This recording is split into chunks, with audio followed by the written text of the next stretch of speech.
Televiziyanı ləğv eləyək marketinq büdcəsindən. Niyə? Çünki cəmaət deyir ki, televiziya baxmırlar. Belə deyil də, yəni bunun ölçüm vasitəsi cəmaət deyir də.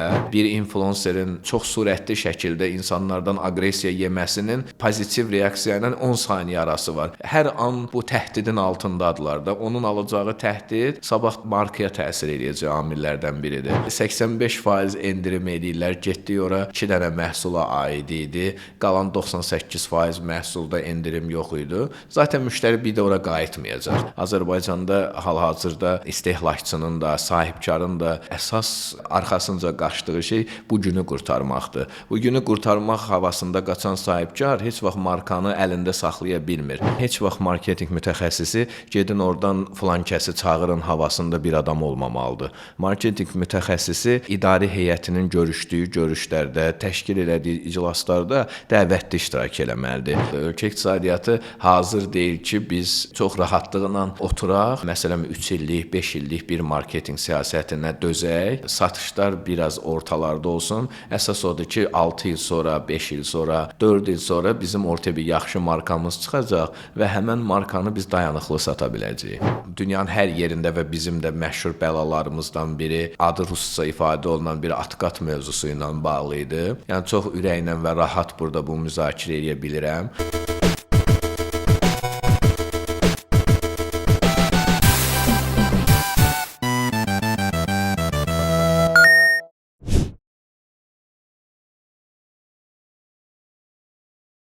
Salam dostlar, hamınızı Podkast Kimi Adam layihəsinin növbəti buraxılışında xoş gördük. Mənim adım Səməddir və bu gün mənim qonağım marketoloq Müşfiq İskəndərovdur. Müşfiq bəy, xoş gəlmisiniz. Xoş gördük, təşəkkür edirəm dəvət üçün.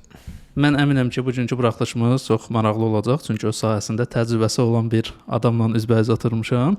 Siz marketoloqsunuz, amma bu sahə ilə əlaqəli olmayan şəxslər üçün sadə dillə istəyirəm izah edəsiniz ki, marketinq nə deməkdir? Qısa yolla həmişə izah edəndə deyirəm ki, marketinq marka ilə müştərini qovuşdurma sənətidir. Buradakı marka sözünü də açsaq, Bilirsiniz, marketinqin getdiyi yoldakı əsas məsələ ortaya bir marka çıxartmaqdır. Əgər biz ortaya bir markanı çıxarda bilməyəcəksə, ortada artıq marketinqin funksiyası itmiş olur.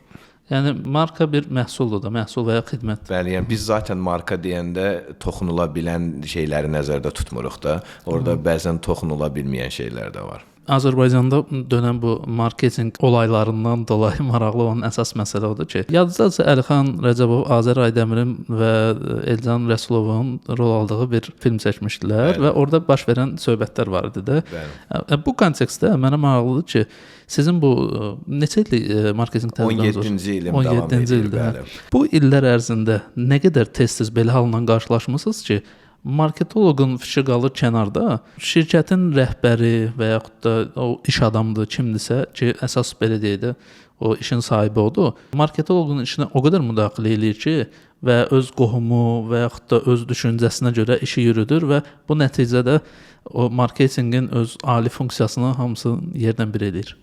Baxın, əslində podkastın bu yerdən başlaması mənim üçün çox möhtəşəm bir haldır. Məni sosial medianın müxtəlif platformalarında izləyənlər bilir ki, mən illərdir bunun mübarizəsini aparıram, danışdığım bütün kommunikasiya vasitələrində ki, marketinq idarə heyəti olmalıdır. Marketinq şirkətin ana strukturlarından biri olmalıdır. Sözdə yox, bizim marketinq departamentimiz var. Bizim marketinq departamentində 23 nəfər çalışır. Bu marketinqin olmağı demək deyil. Marketinq departamentinin rəhbəri marketinqin nə ifadə etdiyini rəhbərliyin qəbul elədiyi səviyyədə göstərməlidir. Bizdə çox təəssüflər olsun ki, bu ilə bağlı çox ciddi problemlərimiz var. Təkcə sahibkarı qınamaq olmaz. İndi podkastın irəliləyən vaxtlarında mən daha çox bu mövzuda sahibkarların qınanması tərəfindəyəm.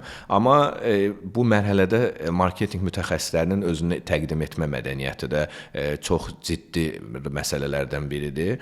Həmişə deyirəm, burada da deyim, heç vaxt marketinq mütəxəssisi gedin oradan filan kəsi çağırın havasında bir adam olmamalıdır. Marketinq mütəxəssisi idarə heyətinin görüşdüyü görüşlərdə, təşkil elədiyi iclaslarda dəvətli iştirak eləməlidir. Bu şirkətin ana strukturundan biridir. Bu xidmət satmasından və məhsul satmasından asılı olmayaraq marketinq dayaqdır. Əgər marketinqə biz o havada baxsaq ki, orada bir əməkdaş var və onlar marketinq işi ilə məşğuldurlar. Belə olan halda təbii ki, şirkət sahibi də öz ideyalarını, öz istəklərini markanın strateji xətti kimi təqdim eləyəcək.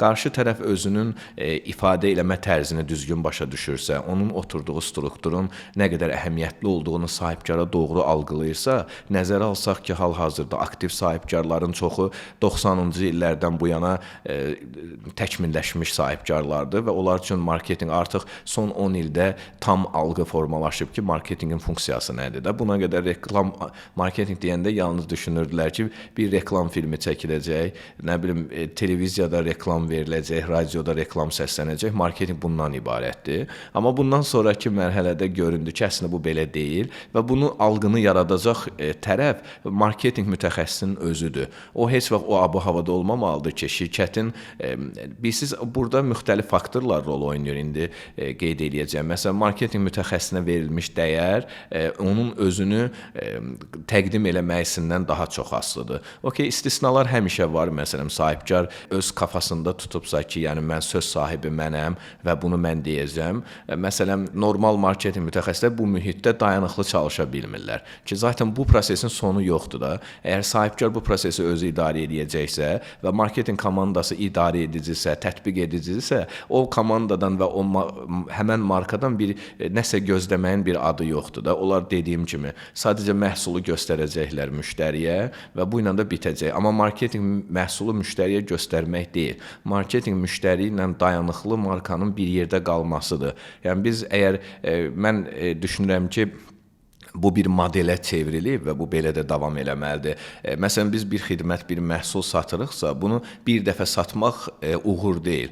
Biz dayanıqlı müştəriyə çevirməliyik. Bir müştəri artıq bizlə niyə tədarüşdə olduğunu başa düşməlidir də, istehlakçıdırsa, xidmət alandırsa və s. Burada önəmli tərəf dayanıqlıqdır və bu bir sahibkar eyni anda həm bu strateji qərarları verib, həm biznesin inkişafını, prosesini sürətləndirib, həm insan resursları üzrə işçi qəbul eləyib, həmçinin satın alma prosesində iştirak eləyib, hətta bütün komandanın yerinə çalışırsa, deməli burada bir sistem yoxdur. Mənim Azərbaycan biznes mühitindəki bu uzun illərdə müxtəlif mərhələlərini görmüşəm Azərbaycan biznes industriyasının.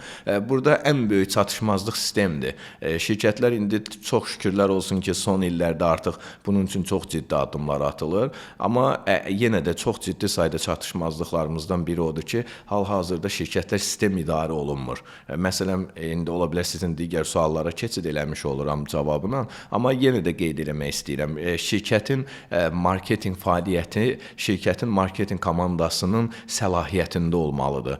Şirkətin rəhbəri rəy verə bilər, fikirlərini bölüşə bilər və onların içində həqiqət payı da ola bilər və bu sonradan tətbiq də oluna bilər. Amma bu o demək deyil ki, gecə saat 4-ün yarısında sahibkar marketinq mütəxəssisinə, marketinq direktoruna zəng eləsin, yığsın ki, mənim belə bir fikrim var.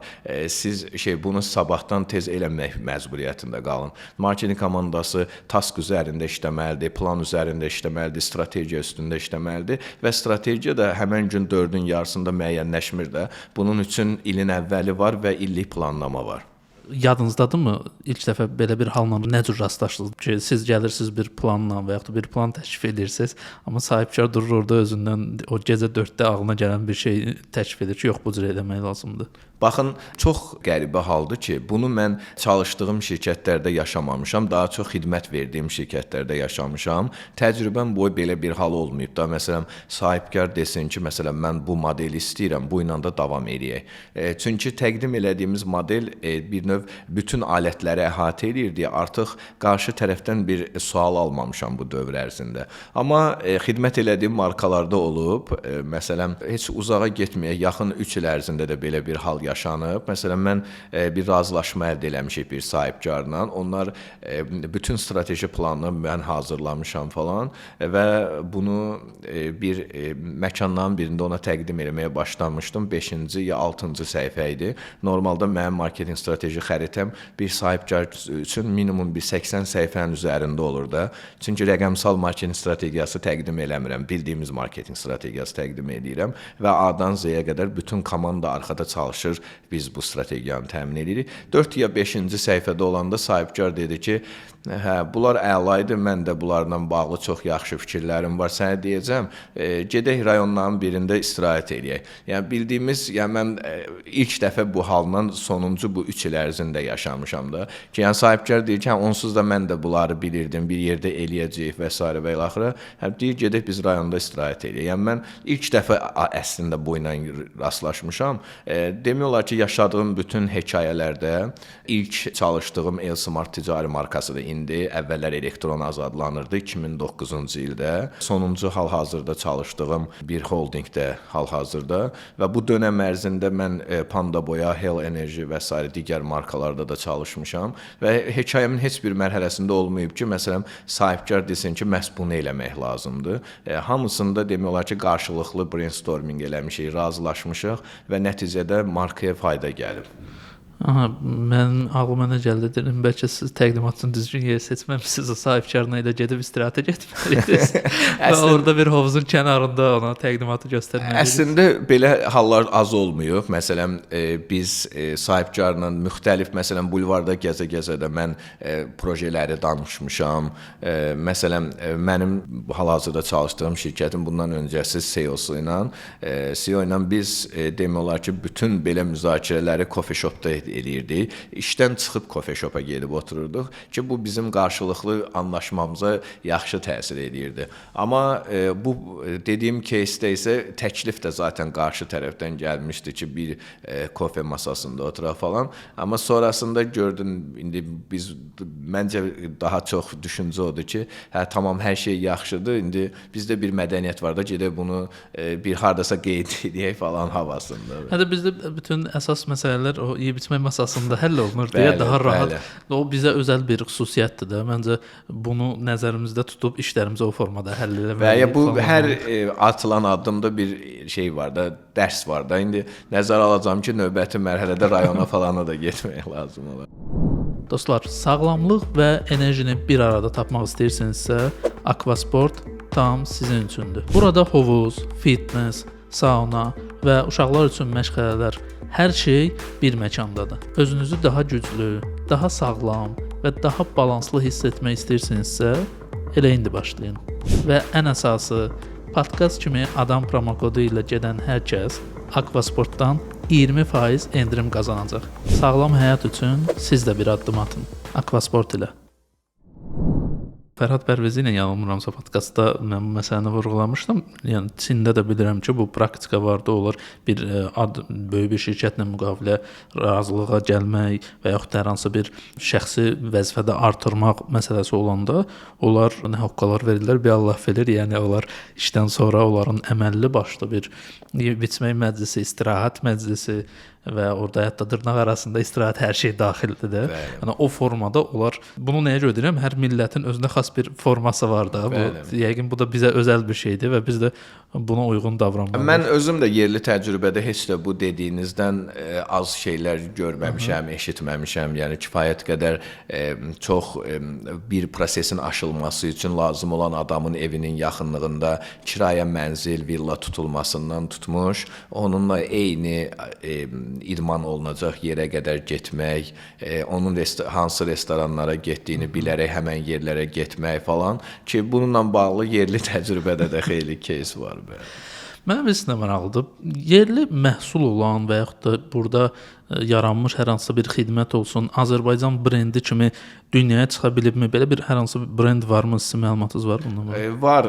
Yerli markalarımızdan son illərdə çox sürətli şəkildə inkişaf edən markalar var və qloballaşmaq məsələsinə hədəfləyiblər üzü qlobal tərəfdən. Məsələn, yerli holdinglərdən birinin çay markası hal-hazırda Avropa və Amerikada kifayət qədər vitrinlərdə sərgilənir və uğurlu bir strateji var. Amma orada da bir əskiklik var. Onlar da sonradan bu aqressiv siyasəti sonradan biraz yumşaltdılar və marketinqin və satmağın qızıl qaydalarından biri tempi aşağı salmamaqdır və temp aşağı düşəndə mən sahibkarlara həmişə deyirəm də, məsələn bir büdcəni formalaşdırmışıq, məsələn illik büdcə 1 milyon və onun üstündədirsə, bu çox Azərbaycan üçün nə çox, nə də az bir büdcə deyil də. Məsələn sonradan bunu biz 70-80% azaltmaya doğru getsək, biz oradakı 70-80% deyil,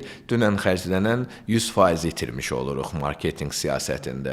Ki Azərbaycanda markaların dayanıqlı olmamağından əsas səbəblərindən biri budur ki, onlar strateji xəritəni bir yerə qədər çəkirlər və büdcə ilk mərhələdə ciddi şəkildə paylanır bütün alətlər üzrə. Amma sonradan təəssüflər olsun ki, ya ilkin satışlar qane eləyir, ya vizyon ora qədər aparmır ki, biz nə qədər böyüyə bilərik. Bir də markanın böyüməsi üçün ekosistem onu dəstəkləməlidir, iqtisadiyyat onu dəstəkləməlidir.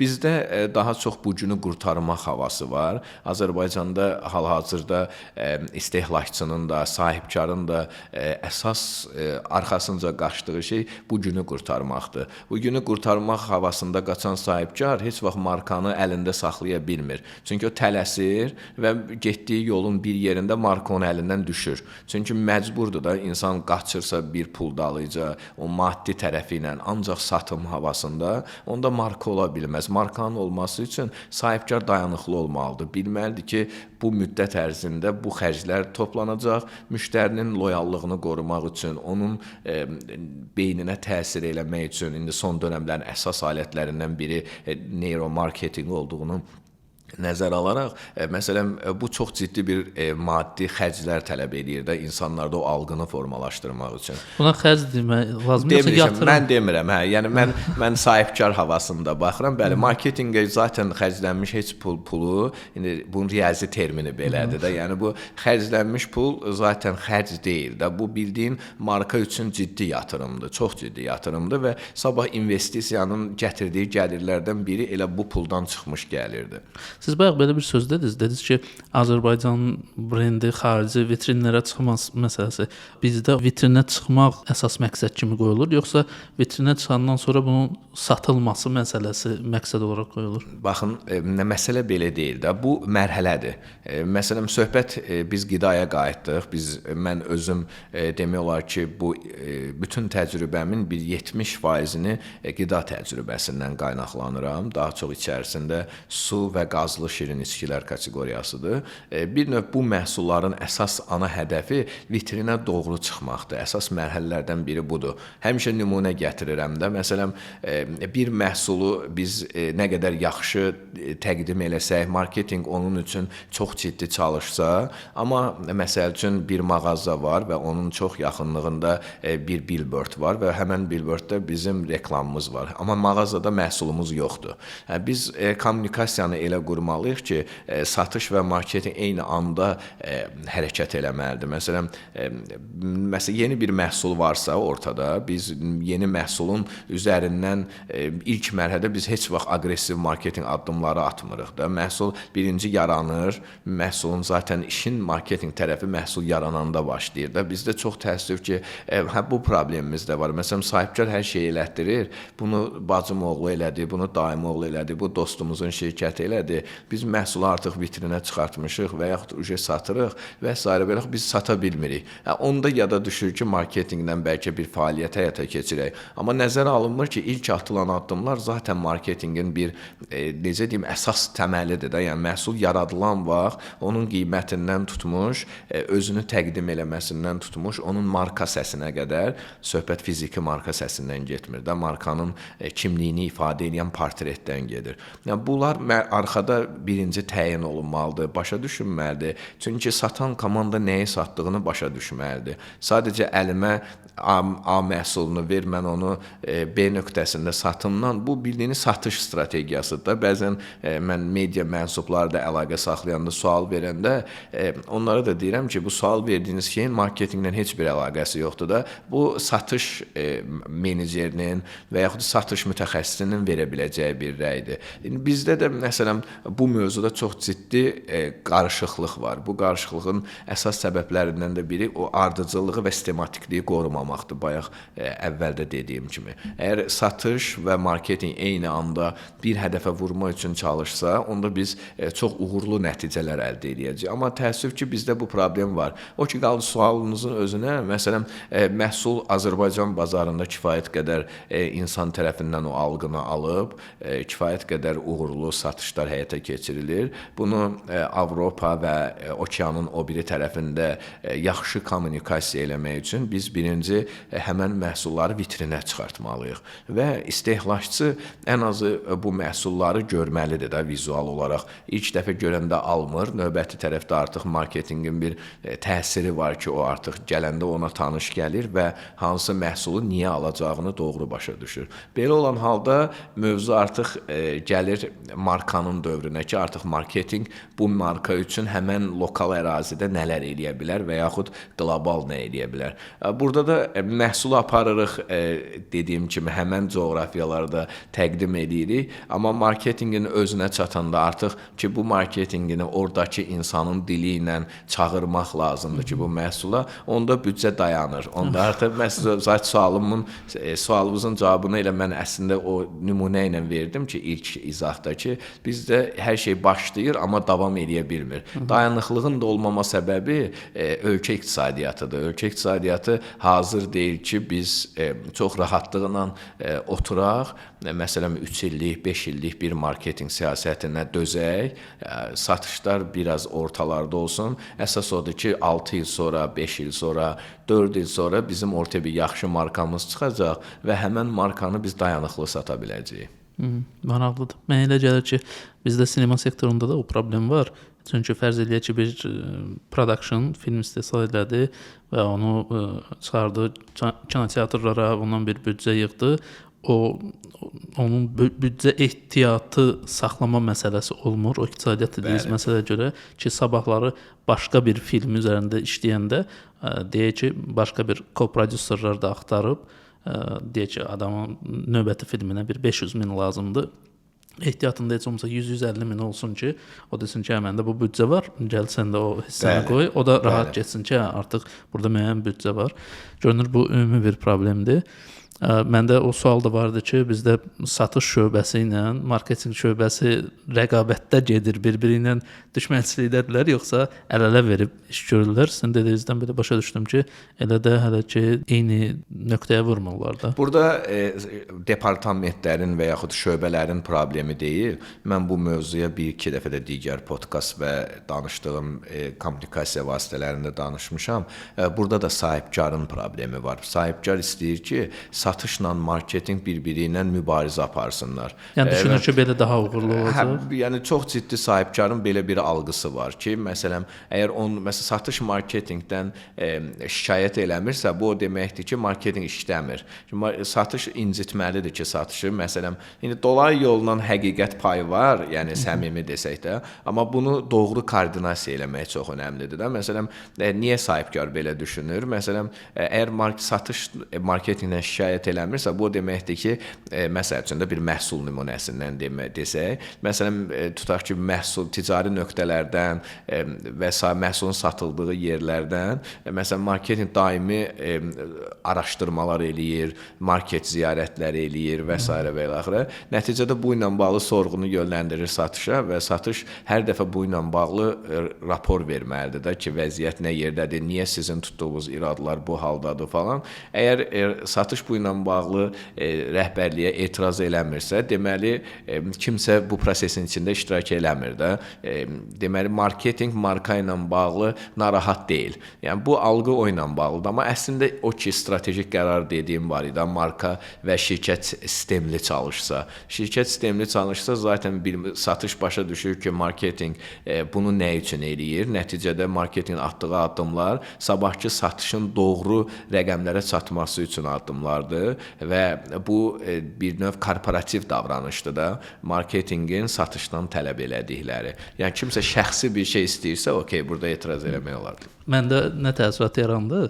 Yəni, belə deyə bilərikmi ki, bizdə baş verən o məsələ satışla marketinq şöbəsi arasında bu sadəcə bir imitasiyadır ki, rəhbərlik də, yəni imitasiya yaradır ki, rəhbərlik düşünməsin ki, biz işləmirik. Məncə hər şey imitasiyadan başlayıb və yaxud da tərsdən nə vaxtsa həqiqət olub. Məsələn, görürlər ki, bu variant, bu müraciət forması rəhbərlikdə yaxşı algı formalaşdırır.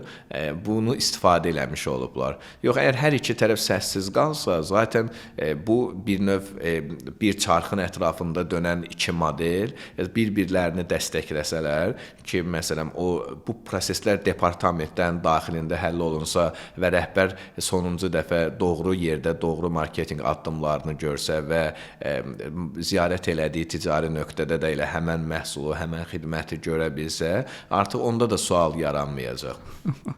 Maraqlıdır. Mənim bir sual ağlıma gəldi. Baxmayaraq ki, onu qeyd eləməmişdim. Belə deyək də, mən 2021-dən bu podkast edirəm. Son 2-3 ildə daha aktiv formada biraz dəyişiklik olub.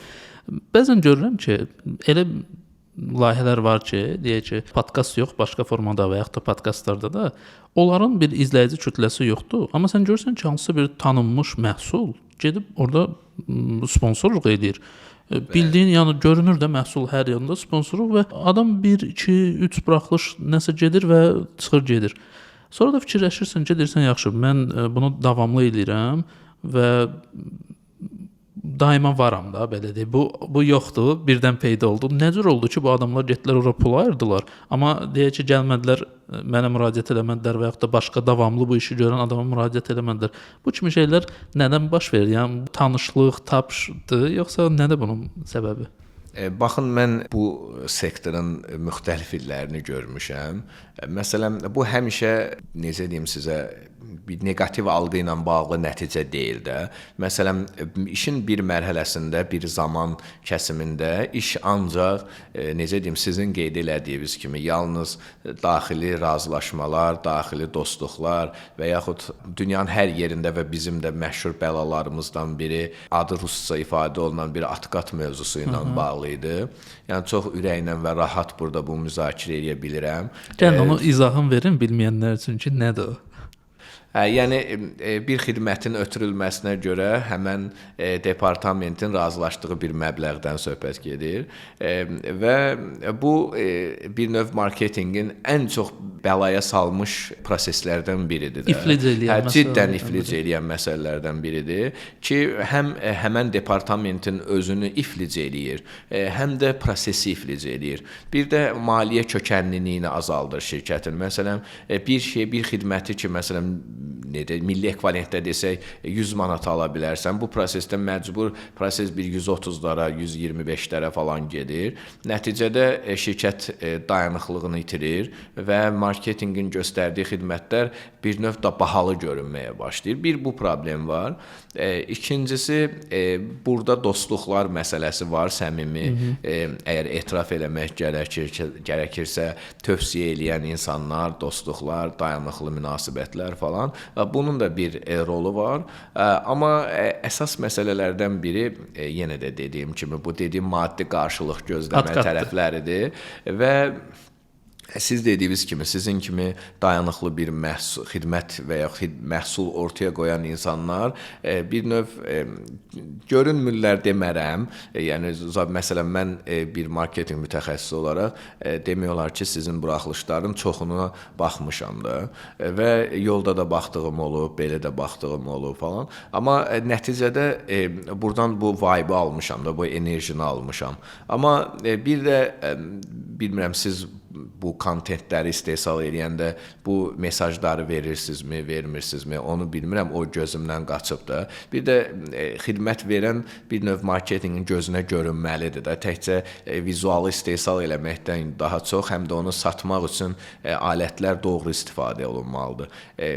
Təbii ki, ölkəmizdə xeyli doğru, dürüst çalışan mütəxəssislər var və o mütəxəssislər əksinə şirkətin mənafeyini qoruyub, daha yaxşı rəqəmlər ürünlər almaq istəyirlər. Çünki ya insan uğurun dalınca qaçmalıdır, ya pulun dalınca qaçmalıdır. Ki uğurun sonundakı pul marketinqə dayanıqlı pul yatırmaq kimi bir şeydir də. Gözləməlisən ki, bir gün mütləq bu pul gələcək. Amma mən düşünürəm ki, sizin kimi keyfiyyətli kontent istehsal edən bu söhbət bütün platformalarda gedir də. Biraz daha çox satmaq lazımdır ki, məsələn, gözə daha çox göstərmək və yaxud reklam yeri ilə bağlı məlumatlar falan vermək məncə tam da qapalı deyil bazar. Yəni mütləq bir gün doğru yerdə doğru məhsulu yerləşdirmək olur. Burada sizin reklamınız ola bilərdi. Bəli, həqiqətən də. Mənə maraqlı gələn məsələlərdən biri də bizdə bazar araşdırması ilə bağlıdır. Çünki bəzən məndə elə təəssürat yaranır ki, hər hansı bir məhsullar bizim bazara çıxır, görürsən ki, bu reklamda olunur. Fikirləşirsən ki, ilahi, bunlar nə düşünüb çıxarıblar bu məhsulu bazara və yaxud da hansı formada çıxarıb? Axı bizim mentalitetə mi deyim, bizim insanımızın dünyaya baxışına mı deyim, uyğun bir şey deyil də. Ümumiyyətlə, bizdə yerli hər hansısa bir məhsulu bazara çıxarmamışdan qabaq bazar araşdırmasına pul ayırırlarmı, bu varmı düşüncələrdə? Yoxsa deyirlər ki, bu bizə lazım deyil, elə reklam eləyək, bu satılacaq. Baxın, bu da son dönəmlərdə artıq biraz necə deyim, əsas tapşırıqların birinin içərisinə daxil olub, amma söhbət əgər qlobal müqayisədən gedirsə, yox, təəssüflər olsun ki, belə bir hal yoxdur. İki cür, necə deyim, məsələn, yenə də bir qida kökənli olduğum üçün dəqiq informasiyalar verim də. Məsələn, bir məhsul istehsal olunursa, o böyük bir şəbəkənin, böyük bir istehsal şirkətlər qrupunun məhsuludursa, onlar bu prosesdə çox da bazar araşdırması, onun intensivliyinin ölçülməsi, müştəri portretinin kimliyi, onun nə yediyi, nə içdiyi ilə bağlı daha doğrusu bundan daha çox onlar vitrinə necə çıxacaqlarını, onu necə sərgiləyəcəklərini və ondan sonraki brend xüsusiyyətlərinin üzərində daha çox işləyirlər. Amma istisnalar mövcuddur ki, onlar bazar araşdırması eləyirlər, fokus qruplar formalaşdırırlar və bazar araşdırması təkcə 10 nəfərlik, 15 nəfərlik bir kütləni əhatə eləmir, çox ciddi kütləni əhatə eləyir. Son dövrlər artıq ölkəmizdə çox ciddi bazar araşdırması şirkətləri də artıq formalaşmaq üzrədir və bu şirkətlər də xidmətləri demək olar ki, heç də ucuza satmırlar. Burada bayaq qeyd elədiyim kimi də sahibkarın beynində o məsəl üçün bazar araşdırmasına xərclənəcək 60 minin üstündə, 50 minin üstündəki pul çox ciddi investisiya görünür də. O düşünür ki, həmən ödənişə növbəti mərhələdə məsələn harasa reklam verə bilərəm. Əslində bu bir növ reklam verib sonra olmamağın təməlidir də. Ondan sonra ilk öncə məhsulu doğru bazar araşdıraraq o prioritetləri müəyyənləşdirmək lazımdır ki, bizim məhsul kimə xitab eləyir, o necə yeyir, necə içir, onun dili nədir, o hansı cür formalaşır. Ümumiyyətlə, marka özü müştəri ilə danışa bilirmi? Mən həmişə deyirəm, əgər marketinqin yaratdığı bir marka müştəri ilə özü danışa bilmirsə, marketinqçi olmadan, deməli artıq orada bir problem var. Bu bazar araşdırmasından bağlı öz təcrübəmi, normalda mən belə mühitlərdə çox vaxt öz təcrübələrimlə danışıram. Mən bir 3 il bundan öncə ya bir 4 il bundan öncə bir sahibkar mənimlə görüşmək istəyirdi. Mən ona bir görüş təyin elədik. O bir enerji içkisini Azərbaycana gətirmək istəyirdi və bu enerji içkisinin tərkibi xurmalı falanlı belə bir məhsulu idi. Ərəb ölkələrinin birindən ixal eləyəcəkdi. Və mən bir saat 15 dəqiqəlik falan bir bazar araşdırması müzakirəsi elədik o ilə ki, bu mühit ümumiyyətlə bu prosesə başlamağa dəyərmi, yox. Müəllim müzakirə elədik, neynədik, bir marketinq agentliklərinin biri yönləndirmişdi. Həmən vaxt üçün konsultasiya xidmət haqqı falan razılaşmışdıq. Mən onlarla son yetkin qərarım oldu ki, bu məhsul bazarla və istehlakçı ilə uyğun olmayan məhsuldur. Artıq artıq 26 tıra yaxın bir sifariş razılaşması var idi. Dedim, yo, bu məhsul bazara girsə satılmayacaq, çünki istehlakçının şəkərə və enerji içkisinə münasibəti fərqlidir. Və adam dedi ki, tamam, təşəkkür edirik falan. Bir müddətdən sonra mən bəyin özünə yazdım ki, bizim aramızda bir xidmət haqqı falan məsələsi vardı. Bu mövzuya baxaqmı? Dedi ki, siz onsuz da mənə bu prosesi eləməyin dediniz də. Ona görə mən niyə pul ödəməliyəm ki? Ki bunun üçün məsələn onlara elə gəlir ki, məsələn bir mütəxəssis sizə mütləq hə deməlidir ki, siz ona pul ödəyəsiniz də. Əslində bu daha ağır məsələdir də. İndi digər bu nümunələrdə də bunu danışmışam. Dünyanın ən böyük şirkətlərində məsələn bazar araşdırmasına milyonlarla pul xərcləyirlər. Nəticədə onlara qərar gəlir ki, bu məhsul bu bazara girməməlidir də. Nəticədə nə baş verir? Nəticədə məhsul bazara girsə, ona 20 milyon zərər gətirir. Ondansa vaxtında 1 milyonluq doğru bazar araşdırması ilə bu riski qorumaq olar. Ziyanın yarısından qayıtmadıq. Bəli. Sizin dediyiniz məni bilirsiniz, həm də hansı fikir gətirdi? Siz ki, adama tövsiyə eləmisiniz ki, bu uyğun deyil bazara girmək. İndi fərz eləyək ki, bir insan üçün əsas seçim meyarı pul olsa və o təcrübəlidirsə, o düşünəcək ki, yaxşı, mən burada adama yox desəm ki, uyğun deyil bazara girmək, o gedəcək, mən də pul qazanmayacağam. Ondan sonra gəlsin, mən bunu marketinqində götürüm, pul qazanım burada. Və bu da nəticədə itirilmiş pullar. Mən heç vaxt bunu eləməmişəm, heç vaxt. Məsələn, elə sektorlar var ki, biz görüş keçirtmişik sahibkarla, sadəcə tövsiyə olunub, digər sahibkar tövsiyə edib və yaxud özləri sosial media vasitəsilə məni tapıblar falan. Biz görüşmüşük, bəlkə onlarla olub ki, mən o prosesin içində özümü hiss eləməmişəm də, ki, mən o markanı hiss eləmirəm, onu başa düşmürəm və mən o sifarişləri müştəridən almamışam. Təbii ki, inanclarımın daxil olduğu məhsullar qrupu heç, o ümumiyyətlə vetodur. Amma digər məhsul qrupları da olub ki, məsələn, mən o məhsulu başa düşmürəm də, özüm istehlak eləmirəm, özüm istifadə eləmirəm, özüm o xidməti almıram və o məhsulu sonuncu müştəriyə başa salmaq üçün, çatdırmaq üçün o birinci mənlə tamamlanmalıdır da. Bəzən yaxşı böyümək üçün, bəzən uğurlu olmaq üçün yox deməyi bacarmaq lazımdır. Mənim maraqlıdır, xarici marketoloqların və bizim marketoloqların iş prinsiplərində sizcə hansı fərqlər var? Nə müşahidə edirsiniz? İnandırım sizi ki, bizim marketoloqlar daha çox çalışırlar. Bunun daha çox çalışdıran səbəb sistemdir, bayaq dediyim kimi. Məsələn, mən bir Avropa markasının region üzrə marketinq rəhbəri çalışdığım dönəmlərdə ki, adımı daha çox o məhsulla assosiasiya olunub. Mən həmən dönəmlərdə bir həqiqəti başa düşdüm ki, məhsulun harda istehsal olmasının onun mütəxəssisi ilə heç bir əlaqəsi yoxdur da.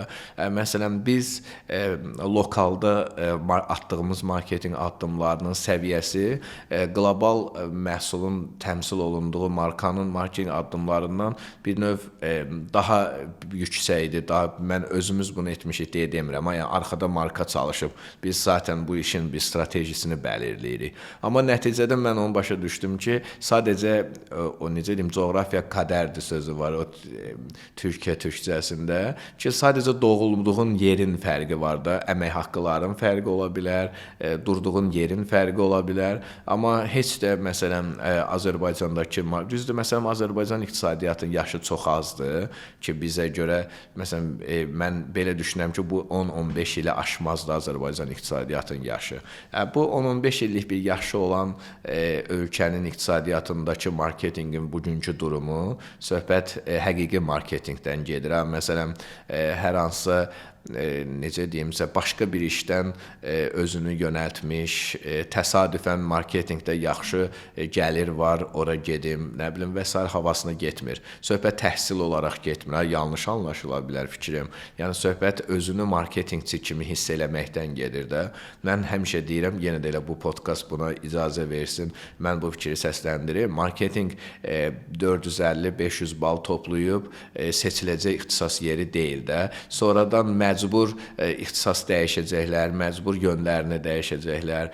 Marketinq bir növ adamın doğuluş necə deyim, anatomik quruluşuna şeydə, necə deyim, oturmuş bir xüsusiyyətdir. Məsələn, mən universitetdə oxuduğum illərdə öz hekayəmdən deyim, məsəl üçün, məsələn, mən universitetdə oxuduğum illərdə ölkənin məşhur saytlarında reklam yerləşdirirdim. Bir A şirkətindən B şirkətinə satırdım. Nə bilim, o reklamların quruluşunu hələ mən marketinqi öyrəndiyim dönəmləri idi də. Və bu bir növ mənə heç kim demirdi də, bir yön göstərən olmamışdı da, gəl bunu elə, bunu elə. Bu bir növ doğuluş fəlsəfəsidir bir növ. Siz nə üzrə oxuyurdunuz onda? Mən beynəlxalq iqtisadi münasibətlər ixtisası üzrə təhsil alırdım. İxtisasımızın içində marketinq var idi, amma mən daha çox özümü kənarda necə deyim, bir realizə etmək istəyirsiniz. Bəli.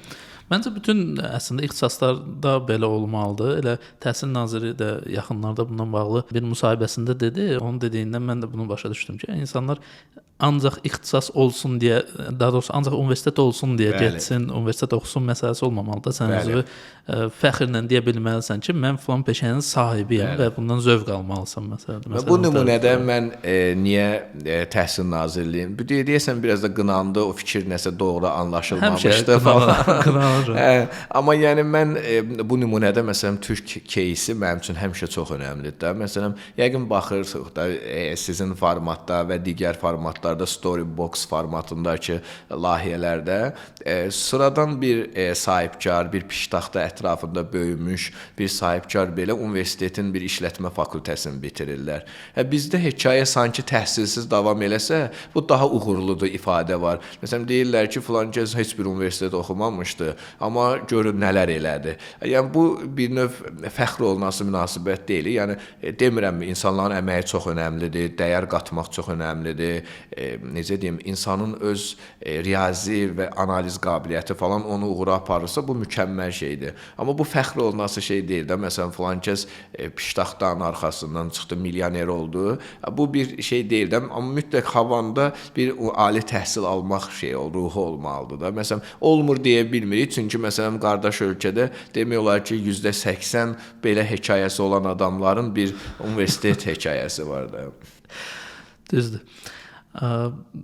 O ağlıma nədənsə bu xaricdə böyük bir şirkətlər qurmuş şəxslərin əksəriyyətinin şirkətinin qarajdan çıxması, amma bizdə isə qarajdan moyka çıxma məsələsi yadıma gəldi. Influencerlar məsələsini istəyirdim toxunaq. Influencerlar ümumiyyətlə marketinq işində bu işin neçə faizini tutur, neçə faizli yerə sahibdir hazırki reallıqda? Səmimi soruşursunuzsa, mənə görə 5%-dən çoxunu tutmur. Amma biz 30%-dən çox olaraq pul xərcləyirik ortalama marketinq siyasəti yerinə yetirəndə. Səbəb nədir buna? Bu bir növ, məsələn, hal-hazırda televiziyaya kimdən soruşsanız deyəcəklər ki, televiziya baxanların sayı çox aşağıdır. Amma televiziyaya verilmiş reklamların, reklam spotlarında reaksiyalar demək olar ki, bütün alətlərdən çoxdur. Amma ortalama rəy odur ki, heç kim televiziyaya baxmır. Bir növ fəxr alətlərindən biridir də ki, mən televizora baxmıram. Amma istənilən halda televiziyaya verilmiş reklam bir növ marka üçün kimliyi formalaşdıran amillərdən biridir. Ümumiyyətlə biz siz podkastın əvvəlində də dedim, bəzən qatışdırırıq prosesləri. Məsələn, toplamda deyirlər ki, televiziyanı ləğv eləyək marketinq büdcəsindən. Niyə? Çünki cəmaət deyir ki, televiziyaya baxmırlar. Belə deyil də, yəni bunun ölçüm vasitəsi cəmaət deyir də ki, o valideynlərin xalqın uşağı kimi bir modeldir də. Yəni bilinmir bu necə formalaşdı, kim dedi bunu. Amma okey, televiziyanın müştəridə, necə deyim, insanlarda güvən hissi aşağıdır. Okey, bunu qəbul edirəm. Amma bu doğru alətdir də. Marka kimliyini formalaşdıran alətlərdən biridir. Yəni bu son zamanlar rəqəmsalçıların marketinqə axınından sonra belə bir algı var ki, yəni hər şeyi yerləşdirək Instagramda, Facebookda, TikTokda, elə bu ilə də marka olacaq da. Bu ilə satış ola bilər. Bu ilə marka olmaz. Yəni bu fərqli alqoritmlərdir. Bizdə qarışdırırlar. 20-10 min pul xərcləyin, narahat olmayın, elə rəqəmsalda da qoy getsin. Axı bizim hədəfimiz markadır. Məsələn, influencerlərə də yönəlik məsələdə belədir də. Çox necə deyim, aqressiv desəm, məsələn, Azərbaycanda influencerlər özlərini influencer kimi aparmırlar da. Bu bir növ rəqəm göstəricisi halına alıb. Yəni influencerlər ya çoxlu sayda reklam təqdim edirlər. Bu bir növ həmən şəxslərin sosial media hesablarını bloklayır. Artıq istehlakçı növbəti mərhələdə orada reklamdan başqa heç nə görmür. Bu birinci mərhələdir. İkinci mərhələ güvənsizlik var influencerlərlə bağlı. Bu güvənsizliyi özləri formalaşdırıblar. Məsələn, məşhur dünya devi 2 smartfondan birini reklam edib, o birisi ilə selfie edirlər. Nəticədə adam ilk təqdim elədiyini yox, onun əlindəkini istehlakçı görür ki, bu güvən hissi form itdikcə, bu məhsul yerləşdirmədə algı dəyişdikcə, bu da artıq pulu verən tərəf bilir ki, buradan heç nə olmayacaq. Mən səmimi deyim də sizə. Amma nəticədə mənim markam da orada görünsün, havasında, bu şəxsin istifadəsində görünsün. Əslində o şəxsin istifadə etməyi belə prosesə ciddi təsir eləmir, səmimi desək. Çünki necə deyim, məsələn, bir influencerin çox sürətli şəkildə insanlardan aqressiya yeməsinin pozitiv reaksiya ilə 10 saniyə arası var. Hər an bu təhdidin altındadırlar da. Onun alacağı təhdid sabah markaya təsir edəcək amillərdən biridir. Ona görə bu işi biraz daha light eləmək lazımdır ki, çox da marka ilə assosiasiya olunmaz. Əlaqələndirim də bunu. Mənim sualım süni zəka ilə bağlı idi. Süni zəka marketoloqların işini əlindən alacaqmı ya yox? Plus siz bayaq o TV-də reklamla bağlı danışdınız və mənim yadıma gəldi ki, bir neçə gün əvvəl Dövlət Televiziyasında ASTV-də ASTV-nin aparıcısının səsini və görüntünün səsi deyəsən klonlaşdırmışlar. Deyəsən dodaq hərəkətini də klonlaşdırmışdılar və bu formada onlara nəyinsə satışını təklif ediblər. Hətta sizin adaşınız Müşfiq İskəndərov, Müşfiq soyadı yadımdan çıxdı. Aktyor var, Müşfiq. Bəli, Şahverdiyev. Onun da bir videosunu mən yaxın günlərdə gördüm ki, onu da klonlaşdırıblar səsin və başqa tamamilə məhsul xidmət reklam eləyiblər. Bu anlamda o məsələləri görəndə mənim ağlıma bir fikir gəldi ki, bəlkə biz ki danışırıq, bu söhbətlər aktual olur da, yəni televiziya nəyə lazımdır? Televiziyalar elə internetə keçsin və s. Düşündüm ki, bir anlıq bəlkə elə televiziya sırf internet üzərində nəyisə klonlaşdırmaq olur, amma televiziya yayımını süni intellekt klonlaşdıra bilmir deyə. Bəlkə bu baxımdan televiziyanın gələcəyi daha uğurludur və insanlar da artıq televiziyada reklam yerləşdirməyə daha çox inanacaqlar. Yəni bu da ola bilər. Amma sualın əsas məsələsi odur ki, süni intellekt sizcə marketoloqların işini əvəz edə biləcək ya? Son 2 ildə dost, tanış, ailə daxilində və rəsmi hər yerdən aldığım o məşhur sualdır da ki, süni intellekt bizim marketinq çörəyimizi əlimizdən alacaqmı? Yəni əslində sabah bilmirəm nələr baş verəcək. Amma bu gün əksinə bizim işimizi daha da optimallaşdırır deyə düşünürəm. Çünki məsələn mən çoxlu sayda sahibkar tanıyıram ki, onlar bizlə müzakirədən qabaq onu məşhur AI chatlarında müzakirə edirlər bir mövzunu və o müzakirələrdən gəldiyi qənaətlə bizlə gəldiyi qənaətlər arasında çox ciddi fərq var. Çünki o alqoritm bir növ bazarı araşdırmadan və əli dayını tanımadan reaksiyalar verməyə başlayır. Bir növ Kotler təhsilli beynində yalnız oxuduğu onlarla, yüzlərlə kitabı əsas götürüb bazara daxil olan marketoloqlar kimi, amma bazarı nə reaksiyasını verdiyini bilməyən marketoloqlar kimi, bu da o havadadır. Yəni alqoritmlər ona hesablanır ki, marketinq strateji xəritəsi nədir? Bu addımları atılsın. Amma nəzərə alınır ki, Şəkidə məsələn Əli dayının davranışı fərqlidir. Hətta ölkə lokalda baxıb onun da sublokal kanallarına bölgələrə baxsa, görədir, dəyişir. bəli, bu alqoritmi ölçməsi üçün hələ məncə çoxlu zaman var və hətta əgər marketinqin yerini bir insan düşüncəsinin yerini bir AI alacaqsa, artıq yaşanmalı yerdən çıxır da bu mühit. Çünki bu bir növ marketinq bir əmr verib, bir tətbiq gözləmək yeri deyil də. Marketinq üçün aylar lazımdır. Məsələn, bəzən dostlarımızdan görürəm, məsələn deyirlər ki, biz 10 illik bir marketinq strategiyası planlamışıq da bu marka üçün. Yəni məsələn, bayaq dediyim kimi Azərbaycan iqtisadiyyatının bugünkü vəziyyəti, dünyada baş vermiş hadisələr və ölçülə bilməyən hadisələrin fonunda mən 6 aydan sonranı görə bilmirəm. Şəxsən öz adıma deyirəm də. Məsələn, baş vermiş dünyada bu ciddi müharibələr, bir-birinə siyasi təhdidlər və s. və ilə axıra fonunda, məsələn, dünya hadisəyə münasibət dəyişir. Və bu halda, məsələn, bir istehsalçının, əgər bir marka istehsalçı markadırsa, onun alıcılıq qabiliyyəti, onun satın alma prosesi təsir edir və məhsulun tutaq ki, qiymətində, durumunda, fiziki vəziyyətində, kəmiyyətində bir dəyişiklik olsa, bu strategiyanı darmadağın edir. Və bu halda sən bir 6 illik, 10 illik bir strateji, marketing strategiyası hazırlayırsansa, burada kimisə aldadırsan. Maksimum özünüzü aldatmış olursunuz. Mənə elə gəlir ki, yəni bu məsələdə bilmirəm bizim şirkətlər nə dərəcədə bunu praktik edir yox. Bu məsələdə hökmən hər bir şirkətdə risk management bölməsi olmalıdır ki, onlar bunu düşünsünlər, bu məsələlərə hazır olsun. Eyni zamanda bu süni intellekt kontekstində nə barədə düşünürəm? Süni intellekt indi sosial şəbəkələr istifadə etdiyimiz applər vasitəsilə hər bir fərd haqqında fərdi olaraq davranış bir portreti yarada bilir. Və bu davranış portretinə görə o artıq bəlkə də mənə elə gəlir ki, bir 95 ya 99% dəqiqliklə target eləyə bilər də, müəyyənləşdirə bilər ki, məhz bu məhsulu buna göstərək ya göstərməyək. Bəli, mövcud məhsulu. Bu kontekstdə mənə maraqlıdır. Çünki o dediyiniz şeylə razıyam. Həqiqətən bir ölkənin deyək ki, daxilində belə bölgələrə görə, hətta ola bilsin kəndlərə görə, şəhərlərə görə də məhsulla münasibət fərqli ola bilər. Amma hər kəsin istifadə etdiyi bugünkü smartfonlar o daha belə lokal, dəqiq, target bir məlumat toplayır ki, insan haqqında. O baxımdan mən düşünürəm ki, marketinqlərin işi sual altında düşə bilər. Yenə də qayıdırıq ilk danışdığımız mövzuya da. Siz müştəriyə məhsulu göstərmək, müştərinin məhsulu alması bu prosesdir. Bu bir operationdur.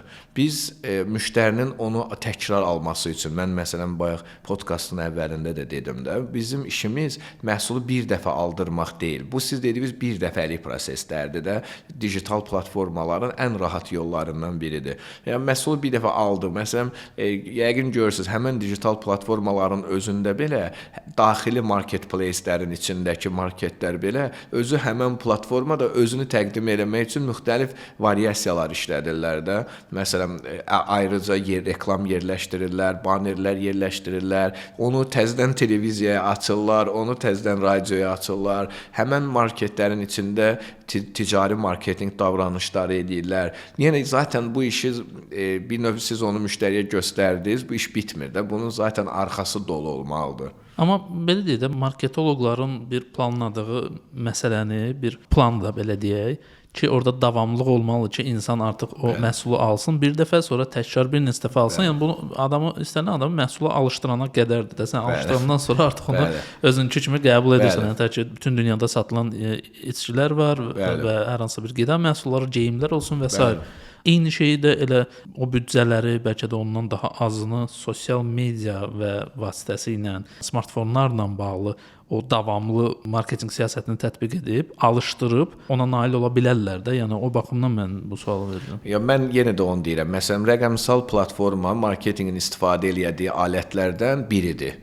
Bunun digərləri zat marka algısını formalaşdırmaq üçündür. Məsələn, biz məhsulu göstərdik, hamıya göstərdik digital platformalarda. Bu artıq məhsulun sənə nə qədər yaxın olduğunu özündə ifadə edir. Amma bunun arxasında o markanın güvən verəcəyi şeylər, bayaq dediyimiz kimi də, televiziyada nə qədər az adam baxır deməklə deyil. O güvən formalaşdırır. Artıq televiziyada reklamın təsdiqlənməsi, müştərinin şuuruna yeriməsi, radioda onun qulaqla aldığı atdığı mesajların doğru qəbul olunması, küçədə gedərkən də ona təkrar atmaq, bir 360 marketinq modeli ilə baxsaq, bu tamamlanmış olacaq. Amma təkcə rəqəmsal platformanın üstündən gedək, müştəri məni görsün, mənim məhsulumu alsın, burada satış prosesi gedəcək, marketinq prosesi yox.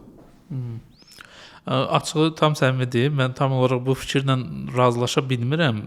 Nəyə görə? İndi ola bilsin mən o qədər sizin qədər bu mövzunun içində deyiləm deyə razılaşa bilmirəm. Çünki o bəzi xidmət sahələri ki var, onları o qədər sənə reklam edirlər ki, və sən onun düzdür, bunun o tərəfi var ki, onların gəyi xidmətində çatışmayan tərəflər aradan götürülsün. Hə. Onlar götürülürsə, sən də artıq hər hansı bir xidmətdən deyə taksi xidməti olsun, onun daimi reklamını görürsən deyə və onun rəqibləri də varsa, onların mənfi tərəfləri düzəlmirsə, bu bir tərəfdə düzəlirsə, sən onu istifadə edirsən və alışqanlığa çevirir. Bəli, bax mövzu budur. Siz gördünüz, istifadə elədiniz, məsələ bitmir.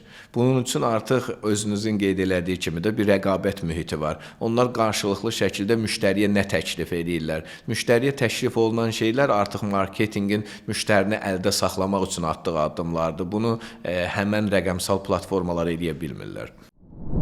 Belə bir sual verim sizə. Sizcə ümumiyyətlə marketinqsiz hər hansısa bir məhsul və ya xidmət yaşaya bilər, yoxsa davamlı marketinq olmalıdır? Bu sual mənim sahibkarlardan da çox eşitdiyim suallardan biridir. Amma artıq dövrün tələbləri, məsələn, bəlkə də bir 15 il bundan qabaq bu sualın cavabında ilk addımlar atılsın və bundan sonraki mərhələdə marketinq olmasın, yox, daha az xərclər ətrafında bu prosesi davam edək deyə bir cavab verə bilərdim. Amma təəssüf ki, artıq mümkün deyil. Marketinq çox ciddi xərclərin tələb elədiyi bir yerə çevrilir. Çünki rəqabət mühiti inanılmaz böyükdür. Lokal bazarda da bu belədir, qlobal bazarda da belədir. Markalar bir növ necə deyim, direkt ifadə eləsəm, vuruşurlar bir-biri ilə və bu vuruşduqları yer, platformalar bütün alətləri artıq özündə birləşdirir. Burada televiziyada, radioda, rəqəmsal platformalarda, yazılı mediada və s. və ilaxıra hər yerdə artıq özünü göstərmək üçün bayağı bir pul xərcləmək lazımdır. Okey, razıyam ki, məsələn, viral кейslər var ki, çox sürətlə yayılırlar və onlar istehlakçılar onu qəbul edir. Buna boom effekti deyirlər. Yəni o bir müddət oldu davamlı və yox deyil. Yəni bu davamlı olması üçün artıq marketinq bir növ hər gün çalışmalıdır. Yəni belə deyək də, hər hansısa bir içki məhsulu olsun, deyək ki, bu 100 ildir artıq var və bir anda qərar verir ki, marketinqə büdcə ayırmırıq.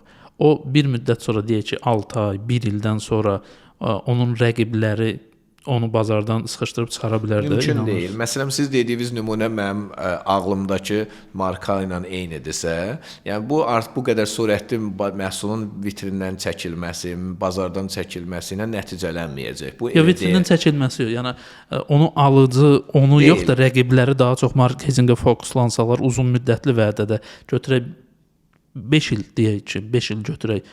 Onların satışları düşəcəkmi və rəqiblər əlbəttə çox ciddi düşüş müşahidə olunacaq. Məsələn, bu nümunə üzərindən təkcə marketinqin ətrafında həm də qiymət amili var. Məsələn, dempinq iqtisadiyyatın zəif olduğu ölkələrdə çox sürətli reaksiya verən bir alətdir. Onu izah edə bizi dempinq nə deməkdir? Mən gücüm çatdığı qədər yəqin hiss edirsiniz. Rəsmi sözlərdən istifadə eləmirəm, amma dempinq yəni qiyməti endirərək bazara hökmranlıq etmək məsələsidir. Amma bu bazara təsir edəcək alətlərdən biridir. Yəni iqtisadiyyatı zəif olan ölkələrdə. Məsələn, bu nümunəni elə qeyd elədiyiniz markanın qarşısına mənim çalışdığım marka qoymuşdu uzun illər ərzində ki, artıq iki enerji içkisinin arasında müştəri qiymətdə uyğun olanı seçirdi. İlkin mərhələdə qiymət əsas faktor idi. Sonradan həmən məhsulun müştəridəki algısını dəyişdik və s. və ilaxıra bir bazarın 66%-dən çoxuna nəzarət edirdi. Bu rəqibin 100%lik daxil olduğu bazardan gedirdi söhbət. Həmən bazarda 100% rəqib paya sahibi idi. Və nəticədə bu mümkündür lokal bazarlarda, amma qlobal bazarda həmən markanın 100 illər boyu müştəridə yaratdığı algı, fikri bir 3 illik, 2 illik marketinq xidmətini dayandıraraq bitirmək olarmı? Olmaz. Gəlin sizin sahəyə aid daha bir sual verim. Sizcə marketoloqların ən böyük yalanı nədir? Bu söz marketinq yalanları deyə bir söz var və marketinq yalanları deyə bir söz var. Əslində bu bir növ marketinq xüsusiyyəti deyil. Yalan demək marketinq xüsusiyyəti deyil.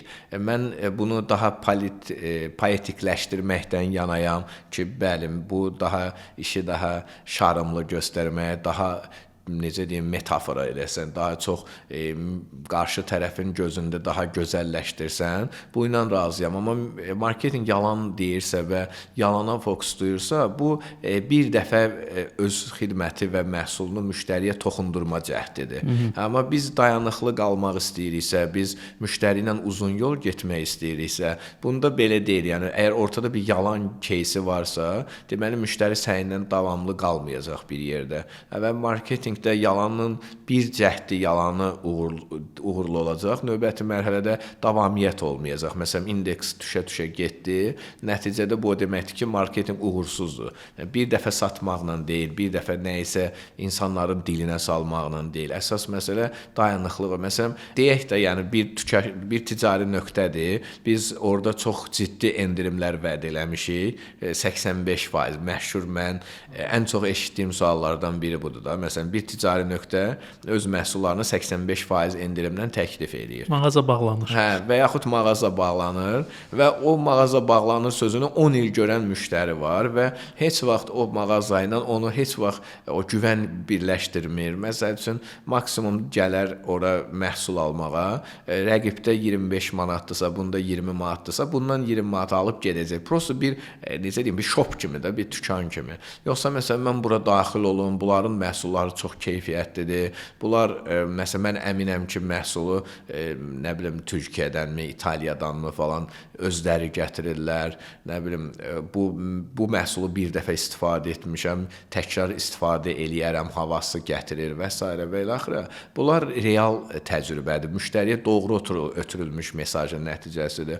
Amma bunlar 85% endirim edirlər. Getdik ora 2 dənə məhsula aid idi. Qalan 98% məhsulda endirim yox idi. Zaten müştəri bir də ora qayıtmayacaq da. Əgər bir addımla 2 nəfər qazanmaq istəyiriksə, bu çox yaxşıdır.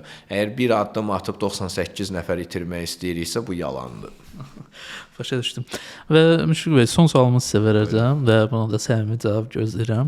Ümumiyyətlə sizin praktikanızda belə bir şey olubmu ki, hər hansısa bir məhsulun marketinqinə məşğul olmaq sizə təklif ediblər və siz də demisiniz ki, yox. Ümumiyyətlə sizin belə bir qaydalarınız varmı ki, tutaq ki, müəyyən məhsulların marketinqinə mən məşğul olaram, müəyyən məşğul olmaram, yoxsa ümumiyyətlə düşünürsünüz ki, bu cür yanaşma professional deyil, sən bir sahənin mütəxəssisənsə, gərək öz bildiklərini tətbiq edəsən və öz sahəndə qazanc da əldə edəsən və inkişaf edəsən. Bəlkə də qeyri-professionaldır. Bütün hekayəmdə bu qeyri-professionallığı eləmişəm.